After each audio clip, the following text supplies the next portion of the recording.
If you hear the word persona and immediately want to roll your eyes, you're not alone.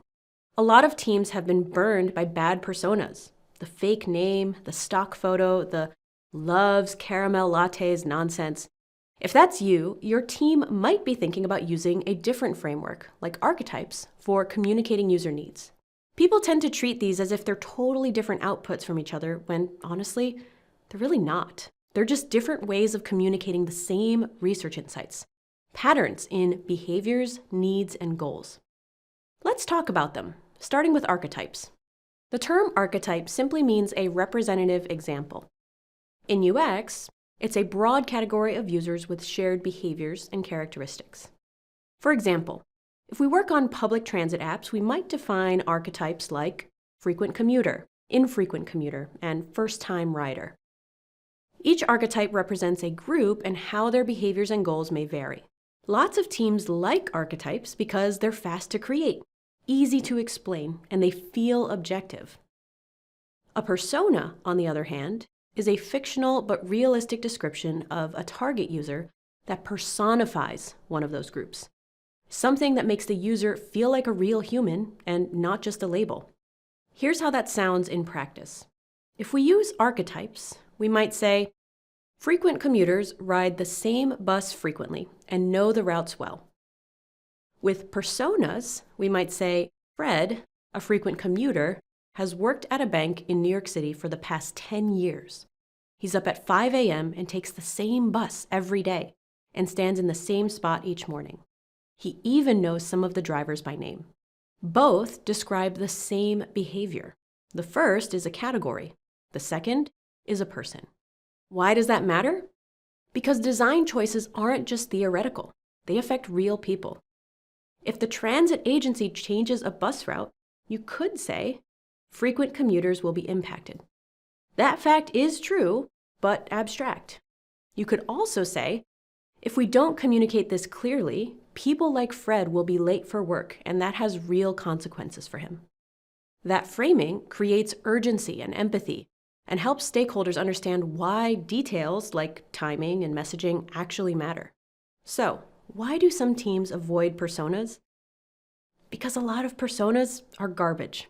When they're not grounded in real behavioral data, they turn into caricatures, stock photos, random personal quirks, and a fake quote like, "I just want things to be easy." It just gets worse when companies try to reuse marketing personas for UX decisions. Marketing personas focus on demographics, spend level, and brand preference, which can help with ad targeting, but not with interaction design, onboarding, error messaging, or rollout strategy. When those weak personas fail to guide product decisions, people walk away with the impression that personas don't work. This is where archetypes can help. Archetypes keep the focus on meaningful behaviors and goals without pretending that everyone in the group is identical. They often feel more credible to executives as well, especially in organizations burned by fluffy personas. Frankly, rebuilding trust in real user data is often more valuable than delivering a poetic backstory. But where archetypes are strong in clarity, they're weak in emotional depth. A team can agree that frequent commuters are sensitive to route changes and still write cold, generic messaging. Personas force teams and leadership to slow down and confront human impact. So, which should your team use? Use archetypes if your existing personas are unhelpful or made up, or you're in a complex system and you need a starting point grounded in real behaviors, needs, and goals. Use personas if your user categories are technically known, but your designs still feel generic or disconnected from actual human stakes. Before you go rebranding all your decks, the format is almost never the problem, but the inputs usually are. Archetypes and personas are only useful if they're based on real research about what people are trying to do, what's blocking them, and what's at stake. If they're based on shallow assumptions, you'll get shallow decisions. Call it an archetype or call it a persona. It doesn't really matter. As long as you're using them to help build empathy, they'll help you stop designing in the abstract and start designing with intention and care. Thanks for watching. If you want to see more of our UX videos, take a look at these over here and consider subscribing to our channel. On our website and in group.com, you can access our free library of over 2,000 articles.